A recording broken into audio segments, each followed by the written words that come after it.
ہمارے چینل سے جڑنے کے لیے YouTube پر لمرا ایجنسی سبسکرائب کریں۔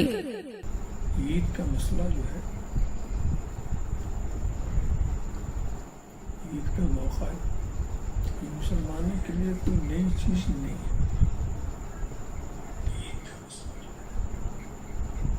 یہ خوشی کا موقع ہے۔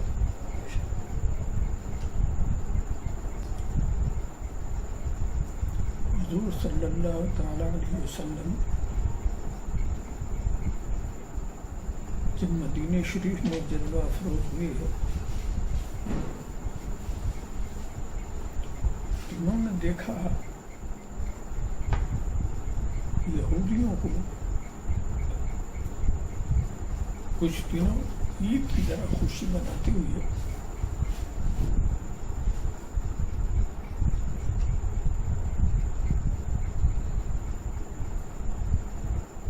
تو سرکار نے یہ فرمایا، ان کی خوشی کا انداز الگ ہوتا تھا۔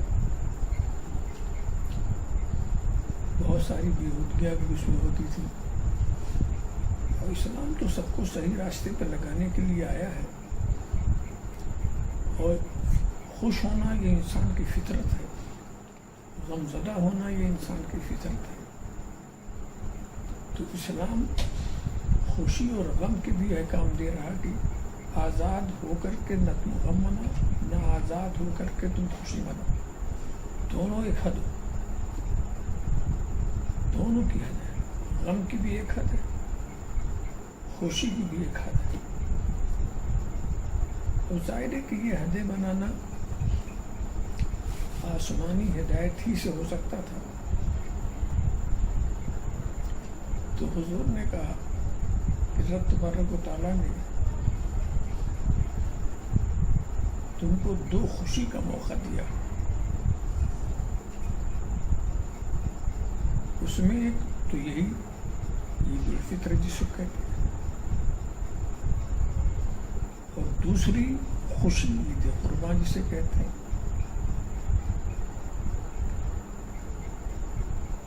اس عید کو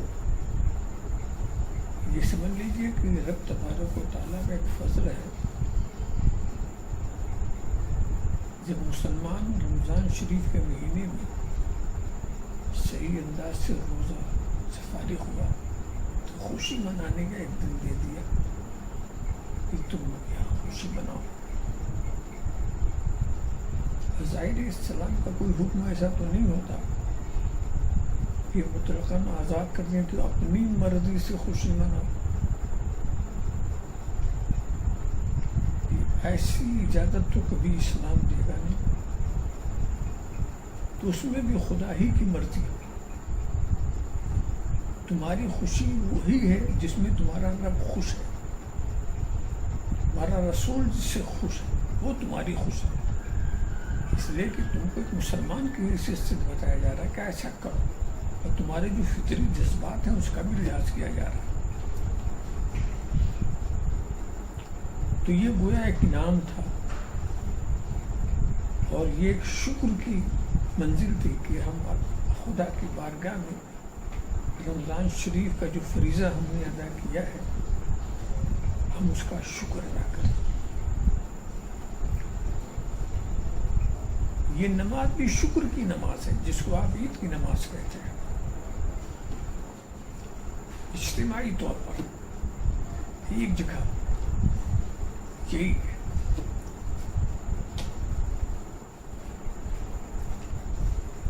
اب یہ دیکھنا یہ ہے کہ آج کا جو ماحول ہو گیا ہے جو آپ سب کے سامنے،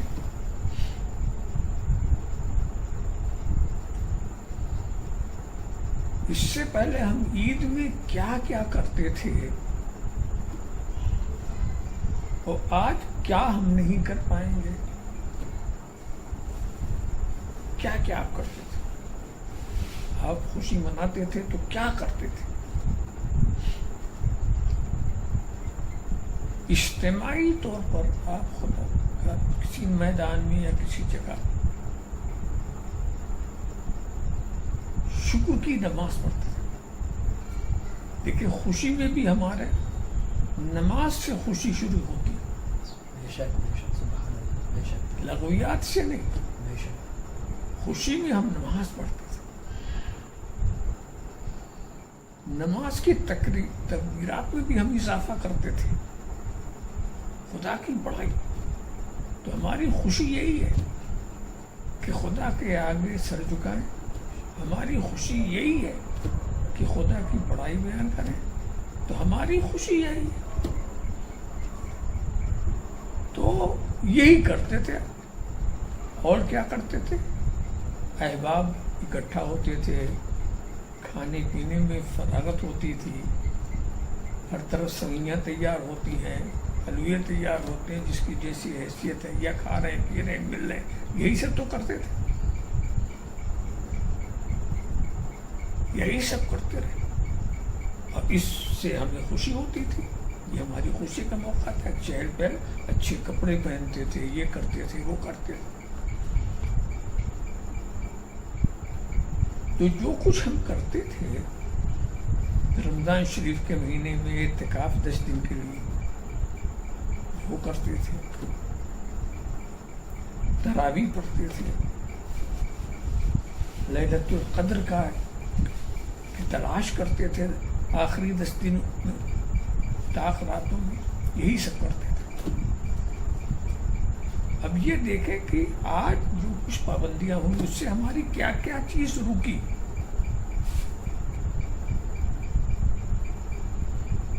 کیا تم خدا کا شکر اب نہیں ادا کر سکتے؟ کیا تم خدا کے شکر کی کوئی نماز نہیں پڑھ سکتے؟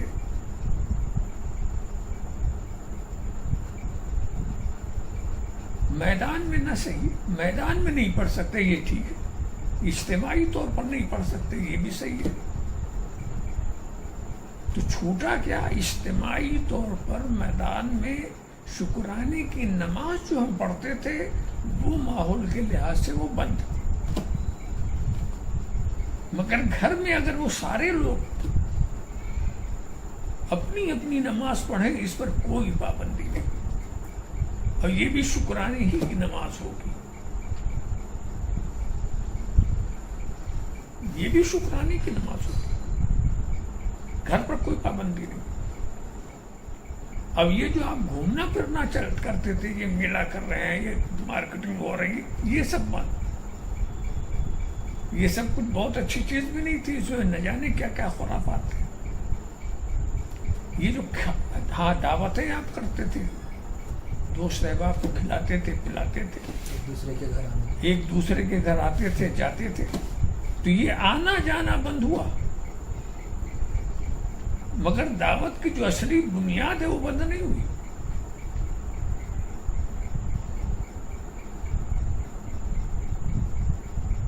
آپ کا ہر کام وہ ہوتا تھا جس میں اجر و ثواب کی آپ کو امید ہو. تو پہلے حساب لگا لیجئے کیا کام بند ہو گیا اور کیا اب بھی کھلا ہوا، یہ حساب لگا لیجیے. تو آپ دیکھیں گے پابندی چند باتوں پر ہے اور سب معاملہ کھلا ہی ہوا. اجتماعی، کہیں اجتماع نہ ہونے پر کوئی ایسی شک نہ ہو. بس آج بھی کیا نام ہے، رکاوٹ ڈالنے والے جتنے بھی ہیں، جنہوں نے اجتماع کو نقصان دہ بتایا ہے، وہ بھی کم سے کم 4-5 آدمی کو تو مسجد میں جانے ہی دیتے ہیں. اذان ہوتی تھی، آج بھی ہو رہی ہے. یہ جاتے ہیں جمعہ کے دن، نماز جس ڈھنگ سے ہوتی ہے ہو جاتی ہے. ایسا بھی نہیں کہ مسجد بالکل بند ہے، وہ بھی چل رہا. تو تھوڑا کنٹرول تو ضرور ہوا ہے، اور اس میں بھی آپ کی بھلائی ہے. وہ آپ کی حفاظت کے لیے، آپ کی صحت کے لیے ایسا کچھ کیا گیا. ورنہ ہم جو عید میں جو کچھ کرتے ہیں، کرتے رہے ہیں، وہ آج بھی ہم کر سکتے ہیں. عید کا ہمارا جو اسلامی نقطۂ نظر ہے، یہ کھانا پینا تو ٹھیک ہے، یہ خوشی کی چیز ہے، کرتے ہیں، مگر صرف کھانے پینے ہی کے لیے عید نہیں ہے. اچھے اچھے کپڑے پہننے ہی کے لیے عید نہیں ہے، اس کی اجازت ہے، خوشی میں ہم کرتے ہیں، یہ بھی کریں گے، مگر غریبوں کو اچھا اچھا پہنانے کے لیے بھی عید ہے، بے شک بے شک خود کھانے ہی کے لیے عید نہیں ہے، دوسروں کو کھلانے کے لیے بھی عید ہے۔ بے شک بے شک۔ تو یہ کھلانے والی جو عید ہے کہاں گئی؟ وہ تو ہم کر سکتے ہیں۔ ہم دوسروں کی مدد کرنے والی جو عید ہے وہ کہاں گئی؟ وہ ہم کر سکتے ہیں۔ ہم دوسروں کے لیے جو خیر خواہی کی بات وہ کہاں گئی؟ وہ ہم کر سکتے ہیں۔ اب رہ گیا نماز کا معاملہ، تو مطلقاً نماز کو بھی کہاں روکا گیا؟ تمہیں شکر ہی کی تو نماز پڑھنی ہے، پڑھو اپنے گھر میں۔ پہلے اجتماعی طور پر سب کے ساتھ آپ پڑھتے تھے، آپ اپنے گھروں میں پڑھیے، اور سب گھر والے اپنے اپنے گھروں میں پڑھیں، تو کم سے کم یہ خوشی تو آپ کو ملے گی کہ ہر گھر میں خدا کا نام لیا جا رہا ہے، ہر گھر میں خدا کے سجدے کیے جا رہے ہیں، ہر گھر میں خدا کی تکبیر کہی جا رہی ہے۔ یہ تو برکت ہی برکت ہے۔ اسی لیے عید کے بارے میں ہمارے بزرگوں نے جو ہدایت دی ہے کہ میاں اچھے اچھے کھانے کا نام عید نہیں ہے، اچھا اچھا پہننے کا نام عید نہیں ہے، عید نام ہے خوف الہی کا، اللہ کی جو وعید ہے اس سے بچنے کا نام عید ہے، تقوی و طہارت کا نام عید ہے۔ تم یہاں کے لباس کہہ رہے ہو، تقوی طہارت کا لباس پہنو، یہ عید ہے۔ اور اگر یہاں کا لباس آپ نے پہن لیا اور تقوی کا لباس نہیں پہنا، تو یہ دنیا کی خوشی ہے۔ ایسی عید مناؤ جس میں آخرت کی بھی خوشی تمہیں ملے، وہاں آخرت کی بھلائی تمہیں ملے، تو عید منا سکتے ہیں۔ عید کی میں تو سمجھتا نہیں، بس یہی ہے کہ جس چیز سے منع کیا وہ کچھ تھوڑی ہی ہے۔ اجتماعیت سے بچو، اور کیا لاک ڈاؤن کر کے کیا کیا کرتے ہیں، وہ احتیاطی تدابیر ہیں، وہ کم ہے، مگر عید میں زیادہ سے زیادہ جتنا ہم کام کر سکتے ہیں اس میں کوئی رکاوٹ نہیں، اس میں کوئی رکاوٹ نہیں۔ ہم اپنے گھر میں رہ کر کے کیا نہیں کر سکتے؟ اس کے لیے ہم بازار جانے کی ضرورت ہی کیا ہے؟ ہمیں اجتماع کرنے کی ضرورت ہی کیا ہے؟ تو ہم کو عید کی خوشی منانے میں کوئی رکاوٹ ہی نہیں ہے۔ عید اس کے لیے نہیں ہے جس نے نیا لباس پہن لیا ہو اور اچھا کھانا کھا لیا ہو، عید اس کے لیے جس کے دل میں خوف الہی ہے، اور ہر اس چیز سے جو بچتا ہے جس پر وعید نازل ہو۔ اب اگر عید کی صحیح خوشی کو سمجھنا آپ چاہیں تو ہم آپ بتاتے ہیں، ایک مفتی صاحب آپ کے ساتھ ہیں، اس کا نام آپ چاہیں تو رکھتے ہیں مفتی ضمیر۔ بس جب کوئی کام آپ کریں تو ان سے پوچھیں کہ مفتی صاحب ہم یہ کام کرنا چاہتے ہیں، کیا اجازت ہے؟ یعنی اب ایمان کے ضمیر سے پوچھو، ایک مسلمان کے ضمیر سے پوچھو کہ ہم یہ کرنا چاہتے ہیں۔ یقیناً ایک مسلمان کا ضمیر کبھی تم کو غلط کام کرنے کی ہدایت نہیں کرے گا، وہ روکے گا۔ ہم جھوٹ بولنے کا ارادہ کرتے ہیں، کیا بولے تو انکار کر دے گا، نہیں۔ ہم یہ چوری کرنے کا ارادہ کرتے ہیں، وہ انکار کر دے گا۔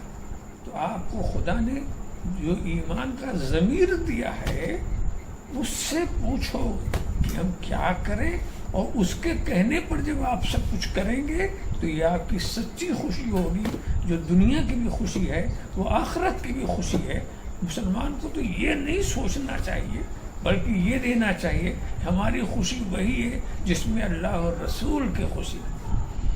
ہماری عید ایسی نہیں ہے کہ اس میں لہو لہب ہو، اس کے اندر تماشے وقت کی باتیں ہوں، تو ہماری عید آج بھی وہی ہے۔ ہاں، چند باتیں ہم پہلے کیا کرتے تھے، اسلام نے اس کی اجازت دی تھی، وہ بھی مباحات میں تھا، حرام و ناجائز چیز پر تو ہم کچھ کہہ نہیں سکتے، وہ تو جو مباح ہے اور اس کو ہماری نیت سے ہم اس کو مستحب بنا لیا کرتے تھے۔ خدا نے تو ہم کو نیت کا ایک ایسا فضل دیا ہے، نیت کا معاملہ ایسا ہے کہ وہ کیسی کیسی چیزوں کو ہم صحیح طور پر کر رہے تھے۔ کہا گیا نیت المومن خیر من عمل ہی، مومن کی نیت اس کے عمل سے بہتر ہے، مومن کی نیت اس کے عمل سے بہتر ہے، اور نیت الکافر شر من عمل ہی، اور کافر کی نیت اس کے عمل سے بدتر ہے۔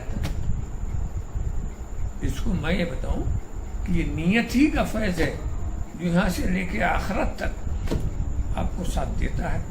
اب آپ یہ بتائیں اور یہ سوچیں کہ آخرت میں جو فیصلہ رب تبارک و تعالیٰ فرمائے گا جنت و جہنم بن چکی، کچھ لوگ جہنم میں جائیں گے، کچھ لوگ جنت میں، جس کو رب چاہے گا اپنے عدل سے جس کو چاہے جہنم میں پہنچا دے، اپنے فضل سے جس کو چاہے جنت میں پہنچا دے۔ مگر آپ سوچیں گے جہنم میں جو جائے گا وہ ہمیشہ کے لیے، کچھ وہ لوگ ہیں جن کو رب تبارک و تعالیٰ مغفرت فرما دے ان سے ہٹ کر کے، کافر کی بات ہے، کافر جہنم میں جائے گا ہمیشہ کے لیے جائے گا، مومن جنت میں جائے گا ہمیشہ کے لیے جائے گا۔ اب آپ بتائیے کیا یہ اپنے عمل سے ایسا پہنچے؟ کیا اپنے عمل سے وہاں پہنچیں گے؟ اور کافر کے عمل پر اس کو سزا دی جائے،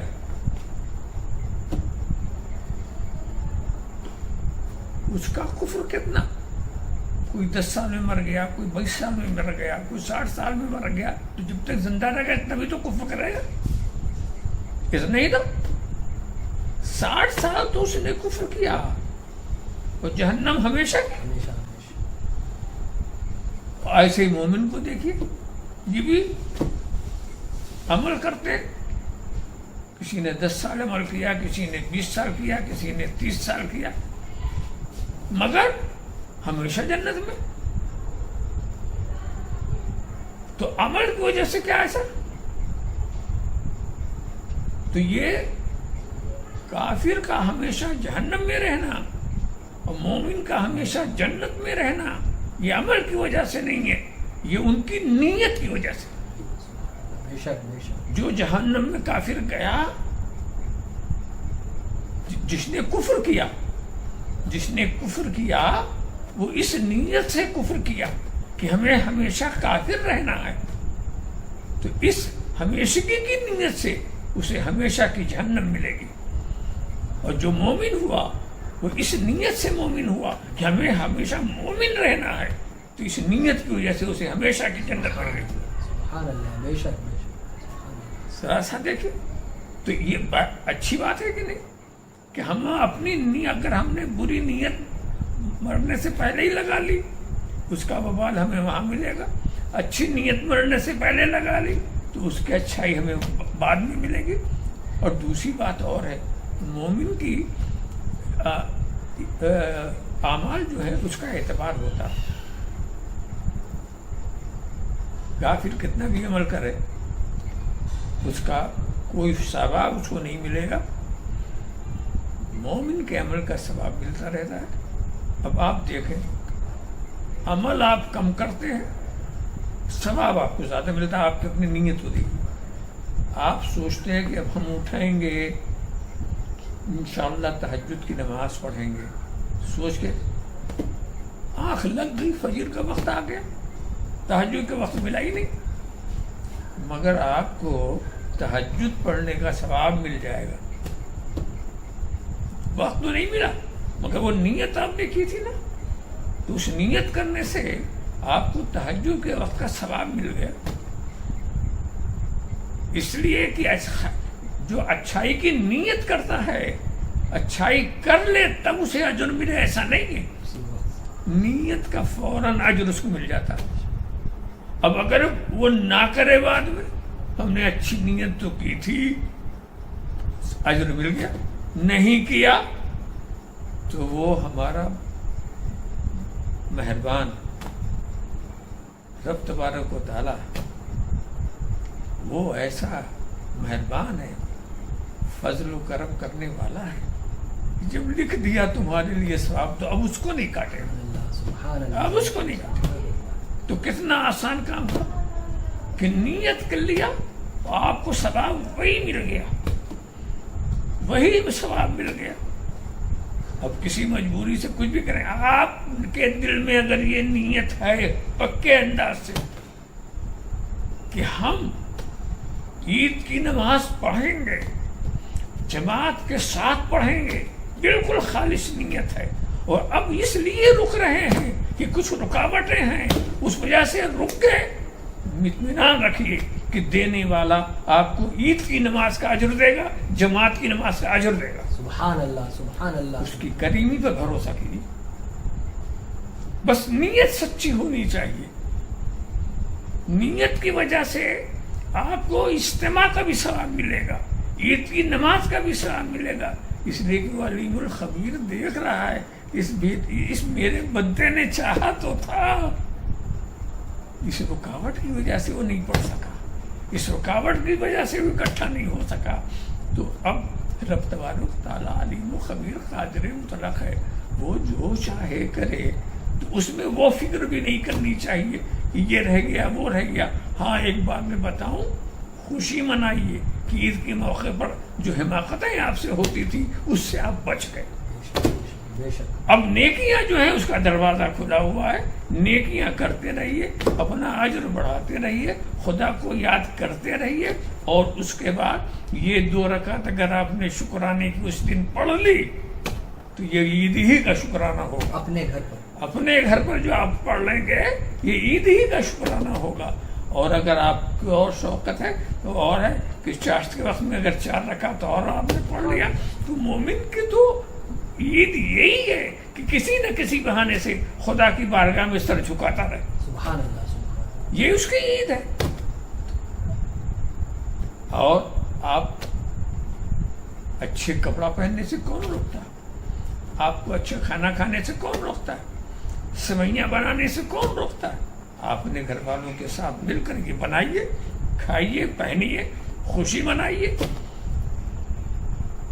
تو ایسی بات نہیں ہے کہ آپ کو پابند کیا گیا ہے. کچھ پابندیاں ہوئی ہیں مگر وہ پابندیاں اتنی اہم نہیں ہیں جن کی بھرپائی ہم اپنے عمل سے نہ کر سکیں. اب یہ جو امتحانات ہوتے ہیں, آزمائش ہوتی ہے, ظاہر ہے کہ اس کے لیے ہم بارگاہ خدا بندی میں دعا کریں گے کہ رب تبارک و تعالی ہم سے جو آزمائش کر رہا ہے اور ہماری جس بدعملی کی وجہ سے یہ کر رہا ہے وہ معاف کرے, اور اس کی بارگاہ میں توبہ و استغفار کرتے رہیں, وہ ہمیں معاف کر دے. اس لیے کہ اب ہمارے اندر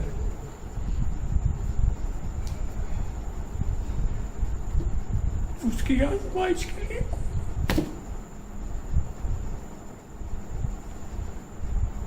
اب ہمارے اندر کوئی نہیں ہے جو خدا کی آزمائش پر صحیح ہوتا. اب ہمارے اندر کربلا والے کہاں ہے, کیسی ان کی تکلیفیں بہت ہیں, کیسی مصیبت ہے, کہ ان کی خصوصیت جو تھی وہ باقی رہی. سب کچھ ہو گیا, شہید ہو گئے, سب کچھ لٹ گیا, پھر ایک وقت کی نماز نہیں چھوٹی, ایک وقت بھی انہوں نے خدا کی نافرمانی نہیں کی اپنے بیٹے کو. تو اب اس دل جگر والے اب ہمارے پاس کہاں رہ گئے. اب ہمارے پاس ان کا نام ہے, ان کی یاد ہے, تو ہم رب سے کہیں گے کہ اپنے انہی چہیتے بندوں کے صدقے میں ہمیں معاف کر دے.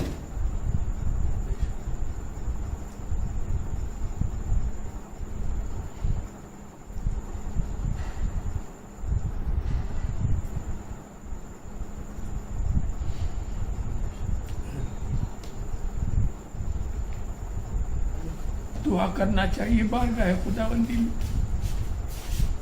اور بالکل یہ مت سوچیے کہ ہم کیا دعا کریں, ہم تو گنہگار ہیں, ہم گنہگار. یاد رکھو ہمارا رب کریم ہے, فضل رحیم, فضل فرمانے والا ہے, رحیم ہے. وہ اپنے بندوں سے بڑی محبت کرتا ہے, بڑی محبت کرتا ہے. بندوں کی توبہ سے بہت خوش ہوتا ہے, بندوں کی استغفار سے بہت خوش ہوتا ہے. تم ہاتھ اس کے سامنے اٹھاؤ, وہ تمہیں سر بلند کرے گا. تم سر اس کے آگے جھکاؤ, وہ تمہیں سرفراز کرے گا. مگر یہ ہے کہ اس کو بھولو نہیں, اس کی فرمانبرداری سے الگ نہ ہو جاؤ. تو اب اس کی شان الگ ہے, اب وہ اس کی کریمی الگ ہے. ہم اس لائق تو نہیں ہیں, مگر اس کے محبوبوں سے ہمارا تعلق ہے, رابطہ ہے. جس کو وہ چاہتا ہے تو ان کی محبت, جو اس کو اپنے محبوبوں کی محبت ہے, ہم اس محبت کے واسطے سے کہتے ہیں کہ اللہ ہم سب کو معاف کر دے, ہم سب کی مغفرت فرما دے, اور ہمارا امتحان نہ لے. اب ہمیں کوئی امتحان دینے کے لائق نہیں ہے, کوئی امتحان دینے کے لائق نہیں ہے. وہ امتحان دینے والے جنہوں نے امتحان دیا وہ کچھ اور ہی تھے, وہ تیرے عجیب بندے تھے. وہ بندے ایسے تھے کہ وہ ہمارے فہم و دانش سے کہیں ماورا مقام رکھتے تھے. ہر جگہ یہی دیکھا گیا کہ تیرے بندے جو ہیں تجھ سے محبت کرنے والے بندے تھے. تو ہمارے حالات کو سدھار دے, اور جو حالات یہاں بن رہے ہیں اس کے بارے میں ہم سب سے یہی کہیں گے کہ خدا کی بارگاہ میں ہمیشہ سر بسجود رہا کیجیے, اس کا استغفار کیا کیجیے, اس سے دعائیں کرتے رہیے. وہی علاج فرمانے والا, وہ اپنے محبوب کی امت سے بہت پیار کرتا ہے. یاد رکھو ہم گنہگار ہیں, ہم خطا کار ہیں, مگر یاد رکھو ہم کس کی امت ہیں, یاد رکھو ہم کس کے بندے ہیں. ہم ایسے نبی کی امت ہیں جو نبی ہم سے نفرت نہیں کرتا. اس نبی کو ہمارے گناہوں سے نفرت ضرور ہے, اس نبی سے ہماری بدعمالیوں سے نفرت ضرور ہے, مگر وہ ہم سے نفرت نہیں کرتا. وہ گنہگار سے محبت کرتا ہے, گناہ سے نفرت کرتا ہے, تو گنہگار سے محبت کرتا ہے. تو جب وہ گنہگار سے محبت اور محبت نہ کرتا تو یہ کیوں کہتا شفاعتی لأہل الکبائر.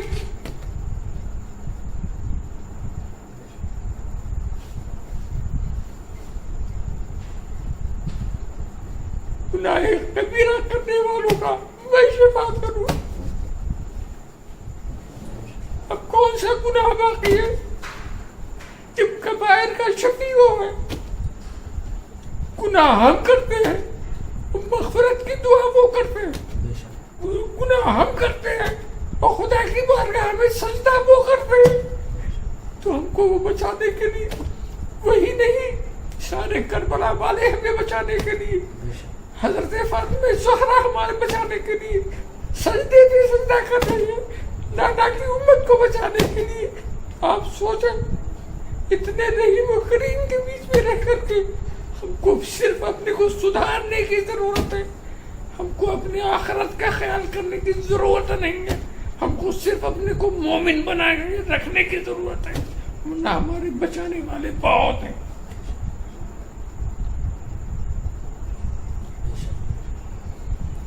خام خواہ کی بحثوں میں رہ کر کے اصلی نقطۂ نظر سے ہٹانا. ہماری خوشی اسی میں ہے, خوشی اسی میں ہے. سیدنا علی مرتضیٰ نے کہا عبدتک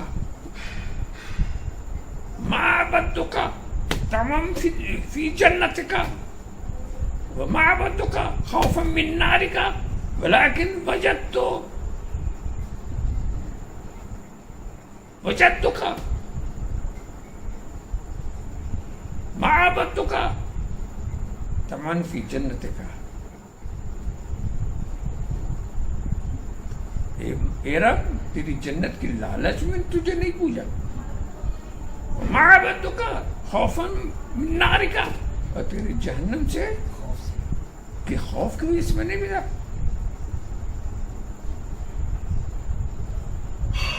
بلاکن کس لیے بچ گئے؟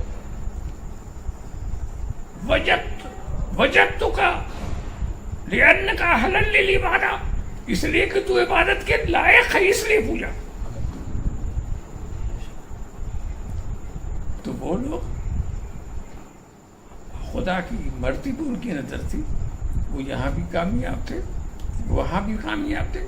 ذرا سا آپ دیکھیں امام علی مقام کے لیے دعا نبی نے یہ نہیں کی اے اللہ کربلا سے ان کو بچا دے، یہ اللہ علی کو شہادت سے بچا دے. کبھی اپنے گھر والوں کے لیے ایسی دعائیں نہیں کی. نبی نے دعا ضرور کی مگر بچانے کے لیے نہیں کی. ان کو بچانے کے لیے دعا نہیں کی، دعا ضرور کی مگر بچانے کے لیے دعا نہیں کی. دعا کیا کہ اللہم آت الحسین صبرا واجرا، یہ اللہ حسین کو صبر دے، حسین کو اجر دے. نبی جانتے تھے کہ صبر کیا چیز ہے اور اجر کیا چیز ہے. دنیا میں صبر، آخرت میں اجر. دنیا کے صبر کی یہ قیمت ہے کہ آخرت میں اسے اجر ملے گا. آخرت کا اجر جو ہے وہاں کی نعمتوں سے ہے، اور صبر کا اجر ہے دنیا کے حالات سے ہے. تو ان کو صبر دے اور اجر دے. ذرا سا دیکھیے، صبر کی دعا کر رہے ہیں، اجر کی دعا کر رہے ہیں. اپنے کو بچانے کی دعا نہیں کر، اس لیے کہ یہ لوگ اپنے کو بچانے کے لیے نہیں آئے تھے، یہ اسلام کو بچانے کے لیے آئے تھے، دین کو بچانے کے لیے آئے تھے، رسول کی امت کو بچانے کے لیے آئے تھے. تو انہوں نے ان کے لیے دعا کی اگر اس کا بچنا میری شہادت پر موقوف ہے تو لے لے میری شہادت، مگر ان کو بچا دے، ان کو بچا دے. تو جس کو بچانے کے لیے آیا تھا بچا، اور ایسا بچ گیا کہ دشمن فنا ہو گیا، نہ حسین فنا ہوئے نہ حسینیت فنا ہوئی، سبحان اللہ. بے شک دشمن فنا ہو گیا. اس لیے جس کو بچانے کے لیے آئے تھے خدا نے اسے بچا دیا. دیکھیے ان کے مزاج، دیکھیے دنیا کی مصیبتیں ان کے سر پر کیا تھی. مولا کائنات پروار کیا گیا مسجد کے اندر. کیا خوش نصیب وہ انسان تھے، پیدا ہوئے کعبہ میں، پہلی نظر پڑی تو چہرہ مصطفیٰ پر، دفن ہوئے تو شہید ہوئے تو مسجد میں، خدا کے گھر میں پیدا ہوئے، خدا کے گھر میں شہید ہوئے. کیا اور مگر جب پہلی تلوار پڑی تو ان کے منہ سے کیا نکلا تھا؟ فزت برب الکعبہ، فزت برب الکعبہ، کعبہ کے رب کی قسم میں کامیاب ہو گیا، کعبہ کے رب کی قسم میں کامیاب ہو گیا. تخت پر بیٹھنے پر کامیابی کی بات نہیں کی، شہید ہوئے تو کام میں کامیاب ہو گیا. معلوم ہوا ان کا اصل مقصود شہادت تھا، وہ مقصود مل گیا، کامیاب ہو گیا. سبحان اللہ. بے شک اور اس گھر کے ہر بچوں کا یہی حال ہے. حضرت قاسم میدان کربلا میں اپنے چچا حضرت امام حسین سے میدان جنگ میں جانے کی اجازت مانگتے. چچا محبت میں دے نہیں رہا، چچا محبت میں دے نہیں رہا. حضرت قاسم پریشان. اتفاق سے ان کو خیال آیا میرے باپ نے ایک تعویذ مجھ کو دیا تھا، وہ تعویذ ان کے گلے کے اندر پڑا ہی ہوا تھا، اور میرے باپ نے یہ کہا تھا جب کوئی مصیبت تم پر آئے تو اس تعویذ کو دیکھ لینا، تمہاری مصیبت حل ہو جائے گی. تو امام حسین کے یہ بھتیجے حضرت قاسم، ان کے دماغ میں یہ بات اتنا بہت کچھ ہوا، چچا ہمیں اجازت نہیں دے رہا، اس سے بڑھ کے مصیبت اور کون. اب تعویذ دیکھو، تعویذ دیکھو. تو تعویذ میں کیا لکھا ہوا تھا کہ بیٹا تمہارا چچا میدان کربلا میں ہوگا، ان پر تم قربان ہو جانا، تمہاری زندگی میں اس کو کوئی تکلیف نہ ہونے پائے. یہ امام حسن لکھ رہے ہیں. یہ لوگ علوم کے سمندر تھے، تمام وہ مستقبل بھی دیکھتے تھے، ماضی بھی دیکھتے تھے. اب اس تحریر کو پا کر حضرت قاسم کو وہ خوشی ہوئی کہ جس سے بڑھ کر کوئی خوشی نہیں تھی. بڑی خوشی ہوئی، جیسے کیا ہم جنگ کے میدان میں بھیجنے کی بات ہو رہی، مگر ان کو بڑی خوشی ہوئی، بہت خوشی ہوئی. اور خوشی خوشی اپنے چچا کے پاس جاتے ہیں. یہ دیکھیے آپ کے بھائی کا حکم نامہ ہے، اب مجھے آپ سے کچھ نہیں کہنا، بس بھائی کے حکم کی تعمیل کیجیے. انہوں نے ایک سوال کر لیا کہ بیٹے تم یہ بتاؤ کہ تم موت کو کیا سمجھتے ہو؟ ایک بچے سے پوچھا جا رہا. اس بچے کا جو جواب ہوگا تم سوچو گے کہ بڑوں کا دماغ کتنا اونچا ہوگا. پھر حضرت قاسم نے کہا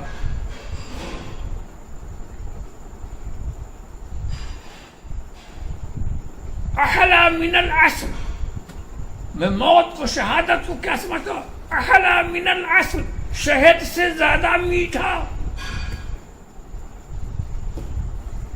بتائیے جناب بابا، جنتی لوگوں کی گفتگو بھی کیا ہوتی ہے؟ شہد سے زیادہ میٹھا. جب یہ پوتے کا حال ہے، حضرت علی کا کیا حال ہو؟